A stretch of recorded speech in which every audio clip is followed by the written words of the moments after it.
안녕하세요. 김경숙입니다. 오늘은 제가 작업한 아시안 시티스케이프 시리즈에 대해 이야기해 보려고 합니다. 이 시리즈는 아시아 각 도시의 정체성을 하나의 프레임에 담아내기 위한 시도입니다. 여행을 하며 각 도시마다 고유한 정체성을 발견하는 것은 큰 기쁨이었습니다.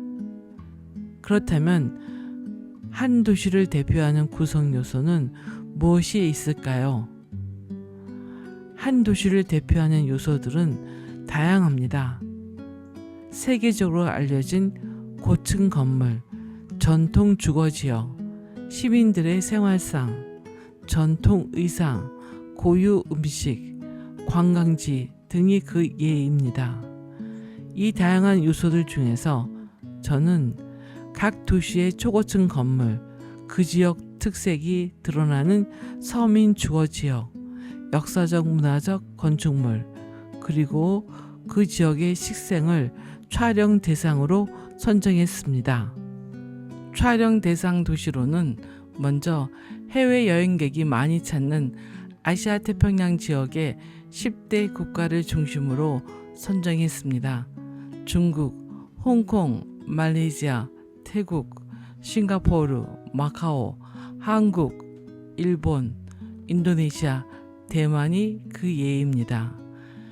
여기에 한국인들이 자주 방문하는 베트남과 몽골이 추가되어 총 12개 국가의 수도가 목록에 올랐습니다. 외국 도시 촬영은 2019년 3월부터 2020년 2월까지 진행되었으며 팬데믹으로 인해 대만 촬영은 도중에 중단되었습니다.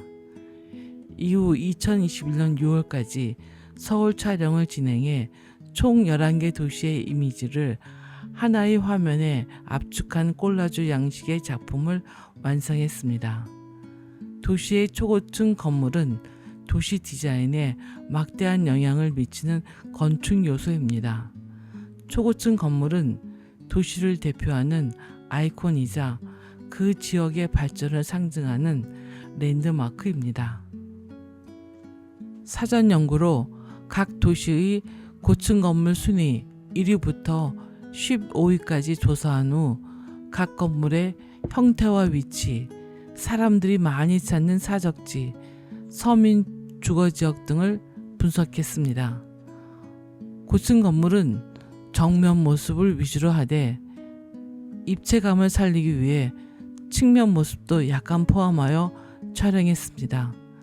대도시의 주거 공간은 인구 증가와 집중화로 인해 빠르게 변화하고 있습니다.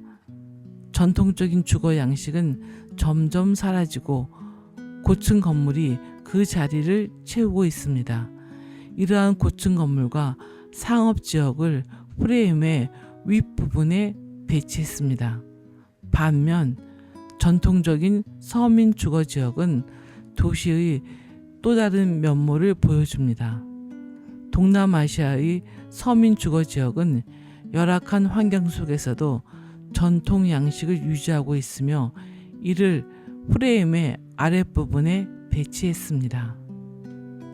상부의 현대적 상업 공간과 하부의 전통적 서민 주거 공간에 극명한 대조를 매개해줄 가운데 공간, 즉 사진의 중앙에는 지역 주민과 관광객들이 함께 찾는 역사문화 중심지를 배치했습니다.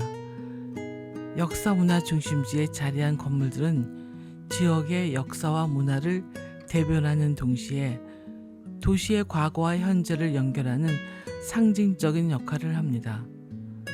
저의 다른 작품 시리즈인 도시 생태학적 풍경에서 설명했듯이 사진은 특정한 현실을 포착해 시 공간을 초월한 조형 언어로 변주하여 특정한 시대와 조우하게 합니다. 도시는 다양한 사람들이 모여 함께 사는 공간입니다.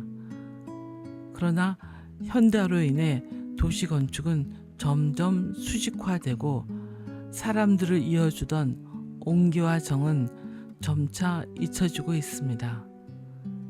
도시의 가치는 그 안에 사는 사람들에서 비롯됩니다. 도시를 살아가는 사람들의 삶이 활력을 잃으면 그 도시는 재생이 필요합니다. 각 도시에는 그 특성에 맞는 주거 양식이 있으며 다양한 삶의 형태가 어우러져 공존하는 삶이 중요합니다.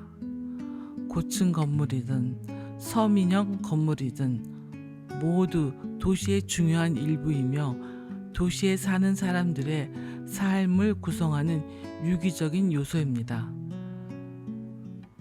도시의 양극화된 모습을 담고 있는 제 작품에는 다양한 요소들이 조화롭게 어우러지길 바라는 마음이 담겨 있습니다. 도시가 가진 다양한 면모들이 아름답게 조화를 이루고 그 안에서 사람이 중심이 되는 도시가 되기를 진심으로 바랍니다. 감사합니다.